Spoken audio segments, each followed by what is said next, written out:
preferably would like to do this every 2 weeks, but you know, this is a bi-weekly cut. So I just want y'all to kind of see what we're looking at here.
All right, guys, I got to thinking.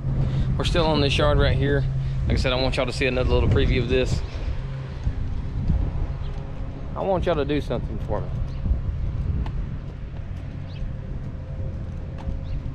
So this is top-notch quality. Still got trimming and stuff to do. But I want y'all to comment below I want y'all to start a rent page, whatever you got to do. I want you to tell me what you think that we charge for this kind of quality. What do you think that we charge for that? Or what would you charge in your area? This is a good mix. It's got a lot of mixed grass and stuff, but it really strikes really well. But I want to know what y'all's opinions are. I want to know what y'all think that it should be worth. And then if y'all can kind of guess it or get really close, I'll tell you exactly what we quote this person for this. I promise you, you won't believe the price that you'll get with us, because quality is more to me than money. And that's the fact. Yes, I do want to make money. I do want to make a living. But when it comes to, you know, pleasing a customer that's on a budget, that's what it's about. So y'all check out the video. Like I said, rewind if you need to. Like I said, comment below, like, subscribe our channel, share us on social media, Facebook, Instagram, whatever you want to do. You know, pass it off to a friend. But I want y'all to see what y'all get for quality. All right, Lucky 7 Landscaping out.